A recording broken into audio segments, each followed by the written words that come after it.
Welcome to Washington Talk. I'm Young Kim. North Korea criticized the U.S. for agreeing to terminate all the missile guidelines for South Korea, although the criticism was made under the name of an international affairs critic rather than of a government official. Meanwhile, Stephen Biegun, who was the top negotiator on North Korea for the previous Trump administration, said North Korea was not serious in discussing denuclearization during the talks. Amid all these, how will the Biden administration be working with South Korea toward denuclearizing North Korea? Today, we'll discuss these and more. Joining me is Bruce Bennett, a senior international defense researcher at the RAND Corporation. Dr. Bennett is an expert in Northeast Asian military issues and has worked with the Office of the Secretary of Defense, the U.S. Pacific Command, and Central Command. Michael O'Hanlon also joins me today. Mr. O'Hanlon is Senior Fellow at the Brookings Institution, specializing in the U.S. defense strategy and national security policy. He authored numerous books, including Crisis on the Korean Peninsula. Welcome to the program. Thank you. Thank you. Let's start with the North Korean reaction to the U.S.-South Korea agreement to terminate the missile guidelines. Was the reaction different in a sense that North Korea used the name of a so-called international affairs critic to criticize the U.S. for lifting all restrictions on South Korean missiles? Dr. Bennett. Well, I think you have to recognize that North Korea knows that Americans tend to mirror image our culture. And so we seem to think that if it's not the government, but it's a critic, that's a difference. And so they're trying to impress us that it's not really the government complaining. But in North Korea, is there really an independent critic? Is there someone who takes action without approval of Kim Jong-un and the regime itself? Not going to happen. So this was something they did for optics, for our reaction. They're anxious to get us to continue our strategic patience. I mean, the reality is, the end of the Trump administration, the U.S. basically practiced strategic patience. Now we still are. I mean, there are some things we're doing different, but largely it's strategic patience. That's what they want. It allows them to continue building their nuclear forces. And so they want us to feel like we're secure. They wanted to make the criticism, but for us not to react too seriously. Mr. O'Hanlon, there were some people who view the criticism from North Korea was rather restrained. Do you agree to that? Greetings. Well, I agree with that point, yes, and with almost everything Dr. Bennett said, a very good analysis on his part.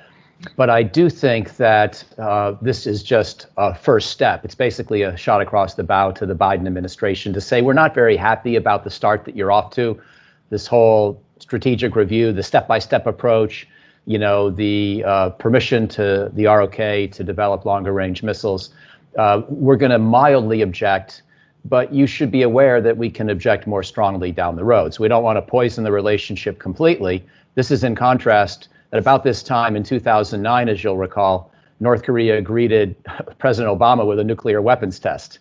In this case, the objection is more mild. And the only point where I would differ slightly from Dr. Bennett, and maybe we can explore this further, I'm not so sure that North Korea is happy about the way things are right now. I agree they want to have the flexibility to keep building more nuclear weapons, but their economy has probably deteriorated by about 20% over the course of the last 3 years. First, from the UN sanctions that followed their nuclear and missile tests of 2017, and then from COVID. And I think they need economic relief badly, just as Kim Jong-un said to President Trump in the second of 3 summits, the Hanoi summit. Mm-hmm. About the missile guidelines that North Koreans criticized, Dr. Bennett, how significant is this militarily for North Korean regime?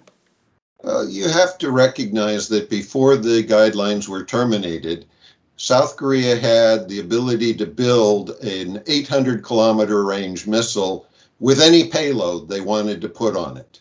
That was where we were before the summit meeting. With 800-kilometer range, you can be in most of South Korea and hit anywhere in North Korea. So this really wasn't about changing the South Korean ability to pressure North Korea. it really was in many ways an ability for President Biden to get South Korea to say, we're going to do something about China, because the longer range missiles really are more about China than they are about North Korea. South Korea for for 10 years has been building a 1,500 kilometer range cruise missile. They weren't following the missile guidelines on cruise missiles. That was not needed to target anything in North Korea. It gave them the ability to deal with China. Now they are apparently going to be building ballistic missiles to do it. So relaxing the guidelines, good for South Korea. President Moon wanted that because it established their independence. But in addition, it gives them some leverage to break the Chinese dominance of the peninsula, which China very much wants to have, and certainly tried to exercise with THAAD and with COVID and so forth. So I think the U.S. is very pleased that South Korea is going to have this somewhat greater leverage. It's a good thing. Mm-hmm. Mr. O'Hanlon, what is your view on this? The relaxing the missile guidelines, is it a more threat to China than North Korea? Yeah, Dr. Bennett makes a fascinating argument, and it's pretty compelling. I think, though, that for me, the other part of it, which he also noted, but I would reinforce, is the sovereignty issue. I sort of feel like it's time to stop having the United States get a veto over South Korean military decisions on force modernization, with the exception that I hope South Korea will not build its own nuclear weapons. And I think our interest in global nonproliferation is strong enough that I would strongly prefer that South Korea not take that step. But on any kind of conventional force planning, while it's good to do things through the alliance framework because we want to be efficient and we want to coordinate, I don't like this idea of the United States sort of being in the father role of getting to say no and almost exercising discipline. The ROK is one of the most impressive countries on earth by almost any metric. And I think we should view the ROK as just as much a peer ally as we do any of our European allies or Japan. And so I'm just on the sovereignty issue alone. I don't want to sound like I'm becoming a South Korean nationalist, but if I were South Korean, I would be offended that the United States still thinks it has a right to approve my decisions on these kinds of things. And I think we have to understand the United States that South Koreans are proud and they value their sovereignty. And if we want to have a strong long-term relationship, the alliance has to be equal in as many ways as possible.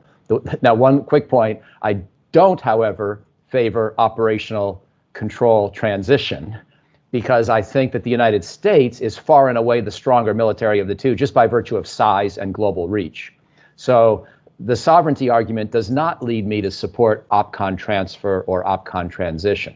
But I do think that South Korea should be allowed to buy whatever weapons it wants. Mm-hmm.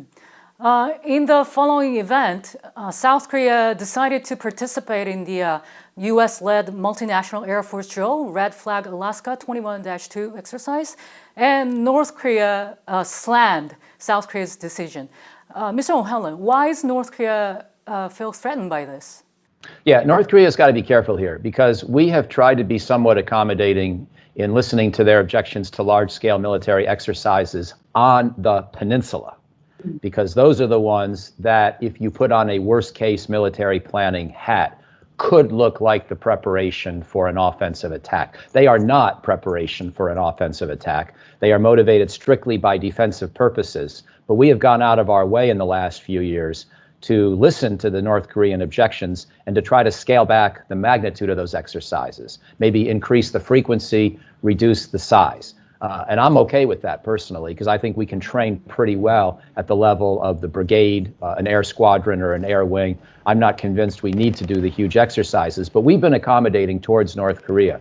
By contrast, an exercise that happens in Alaska or the United States, mainland, contiguous 48, wherever, this is not in any way, shape, or form to be confused with a possible preparation for an offensive operation.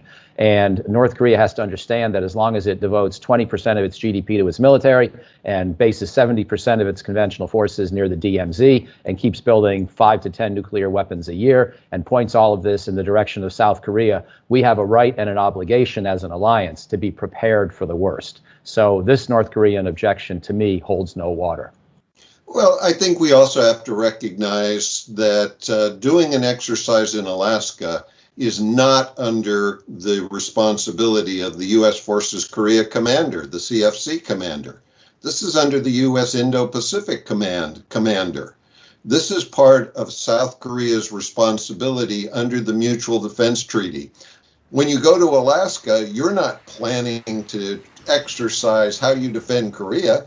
You're planning on how you're exercising on how you're going to defend the United States. And South Korea has a responsibility under the treaty to do that and to cooperate with procedures for preparing for the defense of the United States. That is something which is important for everybody, US and Koreans, to understand. And so North Korea doesn't really fully understand on the one hand, but on the other hand, it's important to note North Korea will criticize South Korea and the United States anytime they get a chance to. Meanwhile, Stephen Biegun, former Deputy Secretary of State and former U.S. Special Representative for North Korea, had an interview with Arms Control Association discussing a wide range of issues on North Korea for the first time since his term ended in January earlier this year. In his interview, he indicated that North Korean regime was never really ready to discuss the denuclearization. Dr. Bennett, then what should be at the core of the Biden administration's strategy in denuclearizing North Korea? Well, I think the key here is Kim Jong-un doesn't have a lot of reason for denuclearizing at the current point in time. I mean, I think Michael is right. North Korea needs to get sanctions relief, but he's not shown any serious interest in doing that. I think our focus has got to shift in the direction President Biden has been talking about when he talks about stern deterrence. You know, North Korea has built, according to Sig Hecker, probably the U.S. expert, built 30 to 60, maybe more nuclear weapons. That's enough to cause serious damage to South Korea. What has the U.S. and South Korea done to protect ourselves against those weapons? Where are the shelters at Camp Humphreys, the big base we've been building? Are there nuclear shelters there, really? How protected are we at all of our bases in South Korea? Because nuclear weapons could significantly change our military capabilities. We need to build a deterrent so that then, much as President Park Geun-hye said years ago, she said, we have to strengthen ourselves to the point where North Korea concludes that building more nuclear weapons doesn't give them more power. And that's when I think we will get leverage over them in negotiating. Mr. O'Hanlon?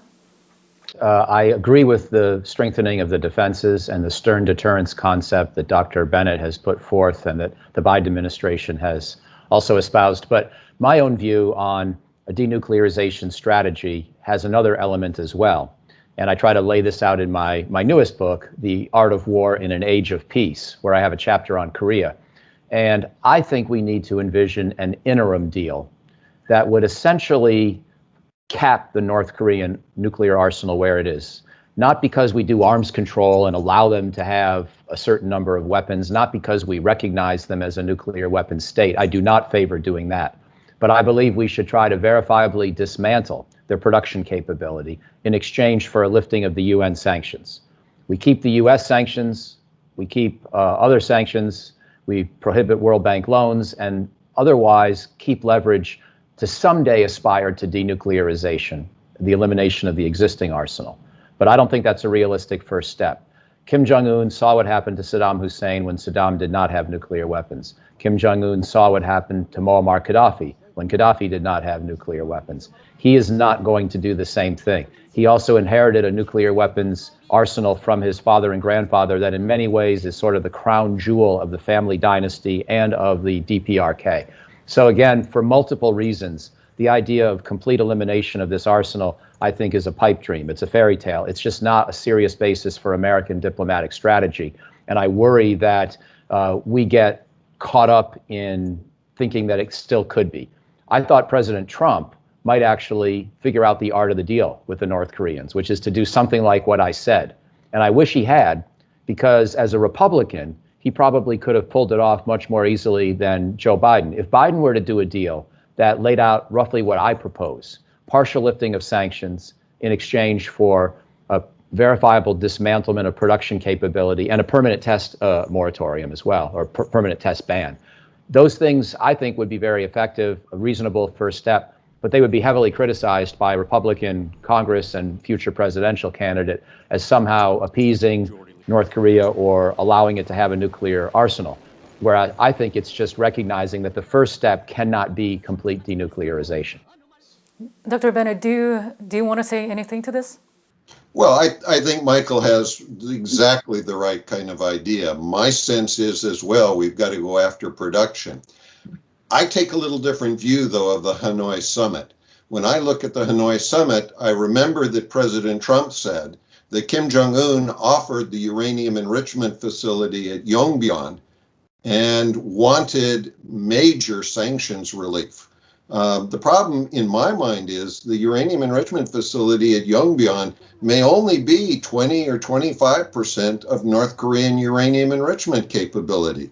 And so if that's all we were going to get, that isn't enough. President Trump said at the press conference after Hanoi, he said, I asked him for another facility that I thought was important, and he said, no way. Well, that's because there are other facilities that need to be included in the concept Michael is talking about, that concept of a total production freeze.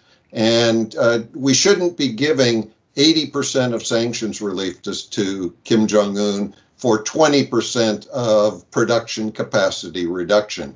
We've got to have a balanced agreement, or even more, there will be Democrats and Republicans in the United States who would criticize a president who did that. I agree very much. That was very well laid out, just to be clear.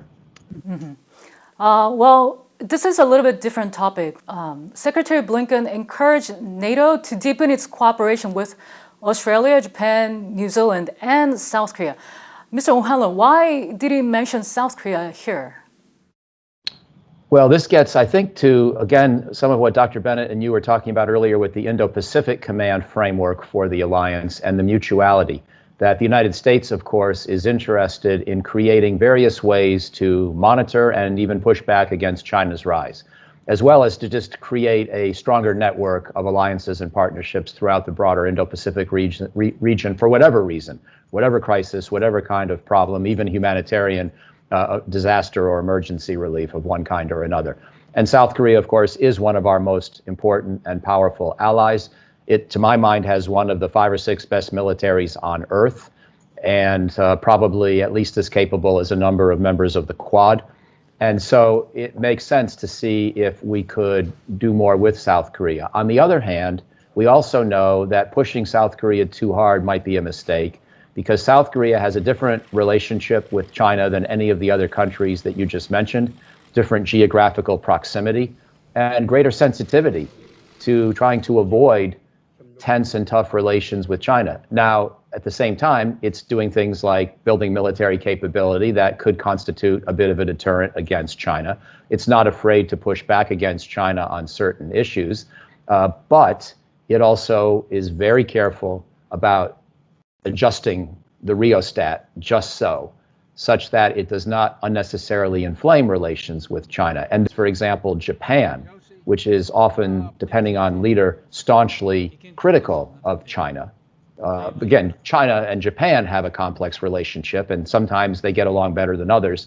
But still, the Quad may or may not be the comfortable place for South Korea to sit and to align itself. So we may want to do this a la carte, issue by issue, rather than trying to push too hard for South Korea to be a part of some kind of a formal coalition or an increasingly formal coalition. Mm-hmm. Dr. Bennett, this is related to something Mr. O'Hanlon just mentioned. Congressional Research Service recently released a report saying South Korea's participation in Quad may be more likely if the Biden administration drops the U.S. framing of the anti-China. Do you agree with this view? Well, it is possible that that's the case, but the issue here is China does not want a closer US-ROC alliance. North Korea really doesn't want a closer alliance. China's got leverage on South Korea. The leverage China has, it's built over what I would call several decade Cold War with South Korea. They've built up trade because China believes that economic relationships give it an ability to influence or dominate other countries. They're doing it with Belt and Road Initiative. They're doing it with trade with other partners. And that is how they have been leveraging South Korea, both on THAAD, didn't work, but they tried.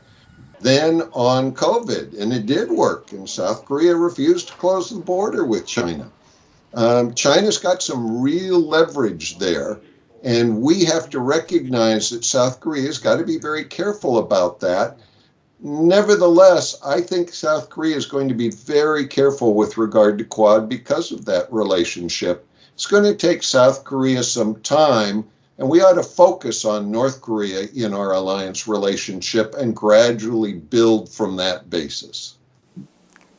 I really appreciate that we got to cover these important issues with you two. I hope we get to go deeper in these issues again in the near future. Dr. Bennett and Mr. O'Hanlon, thank you so much for your time today. Thank you. Thank you. Meanwhile, U.S. Deputy Secretary of State Wendy Sherman visited Southeast Asia, emphasizing the U.S. presence in the Indo-Pacific region. During her visit, Sherman said the recent appointment of Sung Kim as Special Envoy for North Korea is a signal that the Biden administration is ready for dialogue, urging Pyongyang to accept the possibility. And that does it for this week's Washington Talk from Voice of America. Please join us again next week for more analysis.